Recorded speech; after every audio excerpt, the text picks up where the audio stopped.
Queridos irmãos, é com muita alegria que estamos hoje nesse momento de Léxio Divina para podermos saborear como é bom a palavra do Senhor. Cada dia ao amanhecermos e sabermos que temos esse encontro marcado com o Verbo, nosso coração se enche de alegria. E quero acolher a todos os irmãos de comunidade de vida, de aliança, todos os amigos, todos os padres também. Acabei de estar com um padre muito querido do nosso coração, o padre Gevanildo, da Canção Nova, que me dizia que cada vez que pode, sempre que pode, segue esse programa da Léxio Divina. Então, uma multidão de pessoas, amigos, outros não conhecidos ainda, mas que somos unidos no mesmo amor à palavra. Bendito seja Deus por isso.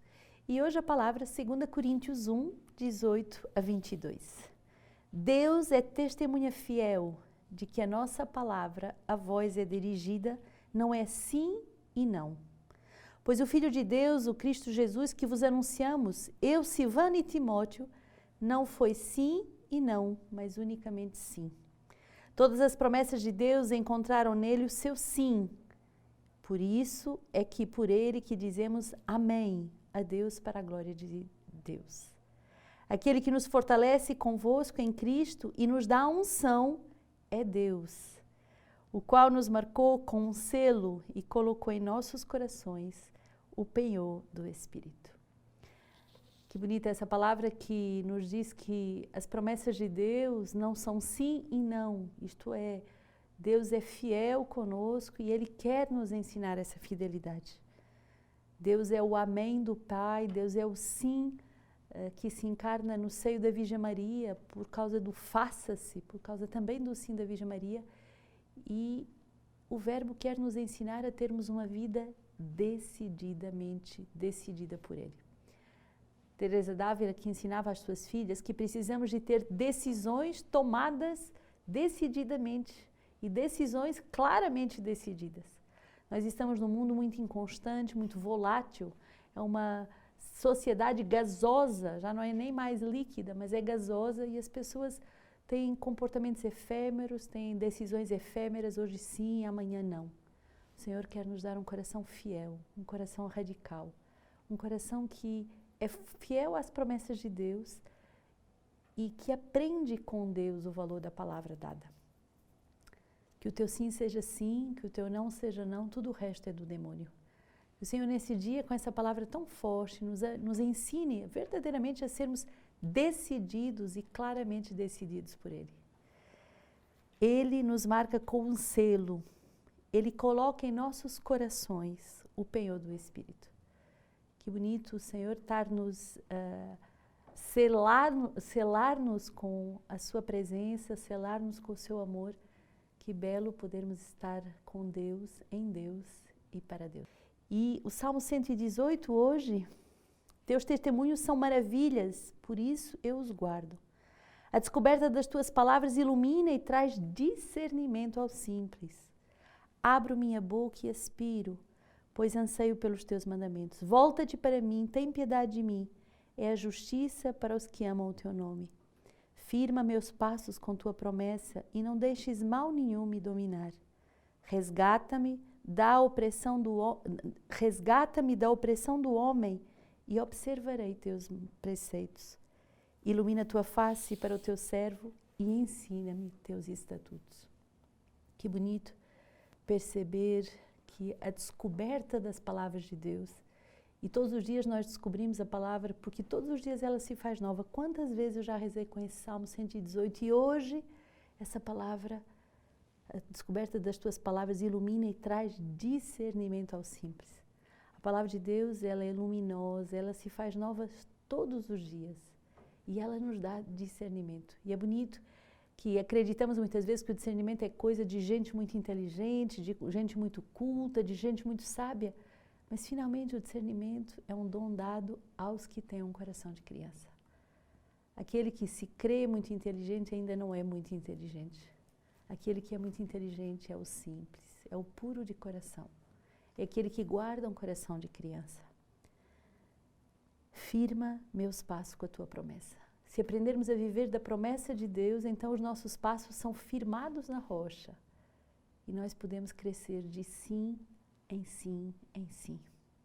ilumina a tua face para o teu servo e ensina-me os teus estatutos. Muito bonito percebermos a alegria de nos deixarmos iluminar pela palavra de Deus e também de aprendermos a viver pelos estatutos de Deus, pelas normas de Deus, pelas as balizas que a palavra de Deus nos dá. Aqui sim, aqui não. A gloriosa liberdade dos filhos de Deus é justamente encontrar e se reconciliar com essas balizas, com essas fronteiras, com essas margens, com uma grande chance do rio. Nosso fundador muitas vezes diz isso, as margens são a grande chance do rio, porque se não tivesse margem seria um grande pântano, lugar de morte. As margens vão conduzindo o rio até onde ele deve chegar. Assim também os limites, os estatutos de Deus, as normas de Deus são essas margens que nos conduzem até o coração de Deus, que nos conduzem à plenitude da nossa vocação. E Mateus 5 vai nos lembrar isso com uma outra linguagem, mas diz a mesma coisa. Vós sois o sal da terra. Se o sal se tornar insonso, para que serve? O sal é uma substância muito preciosa, porque uma comida sem sal não tem gosto. Uma comida salgada demais é desagradável, mas o sal no justo ponto vai dar alegria, tempero, vai dar sabor à nossa vida. Um cristão é alguém que muda o seu ambiente.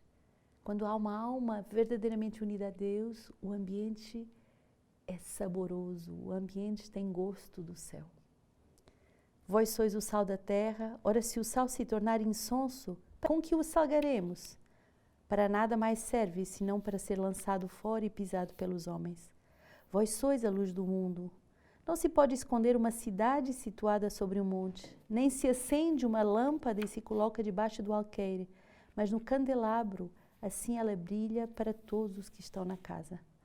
Brilhe do mesmo modo a vossa luz diante dos homens, para que, vendo as vossas boas obras, eles glorifiquem vosso Pai, que está nos céus. Vós sois o sal, vós sois a luz. O sal dá sabor, o sal conserva. O bacalhau é esse peixe saboroso, que se pode comer fresco, mas por que ele era salgado? Para durar o ano todo. Em Portugal, acho que há 265 formas de fazer bacalhau. Mas por que há tantas formas? Porque conservávamos o bacalhau no sal. Então, um cristão que tem o sal da vida espiritual, ele se conserva, ele não se deixa apodrecer, contaminar. Mas um cristão é também a luz do mundo. Quer dizer que onde há um cristão, não há trevas. Você já fez a experiência como eu de olhar um céu todo escuro, mas se tem uma estrela, há uma alegria, há luz, não é as trevas que dominam. É aquela luz, por menor que seja, que vai guiar os nossos olhos.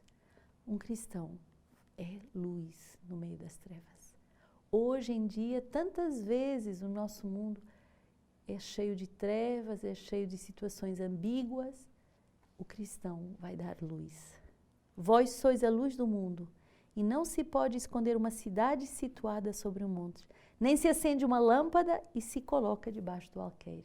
Isto é, o cristão é luz porque ele deve dar testemunho. E hoje celebramos Santo Efrém, diácono. Todos os santos são essas estrelas que brilham no mundo e que nos fazem pensar a santidade de Deus. Por que celebramos os santos? Porque celebramos a santidade de Deus. Quando celebramos um santo, celebramos o Espírito Santo que santifica, celebramos o Pai que nos chama a ser santos como Ele é santo, e celebramos Jesus, porque é graças à oferenda de Jesus, ao sacrifício na cruz, que podemos ser santos. É graças à palavra que Ele mesmo é, que podemos alcançar essa santidade. Hoje, Santo Efrém, diácono, nasce no quarto século, 306, no início do cristianismo, na cidade da Turquia. Cresce no meio de graves conflitos, numa ordem religiosa, e vive um período muito abalado, de heresias, de desunião. Mas tudo isso só fez aumentar a sua fé. É engraçado que, às vezes, quando tudo à nossa volta é trevas, quando tudo à nossa volta é difícil, as verdadeiras vocações se solidificam. É impressionante. E às vezes, quando tudo é fácil, a coisa não tem tanta solidez. Foi o caso de Santo Efrém. Tudo à volta dele era difícil. Calúnias, divisões, heresias.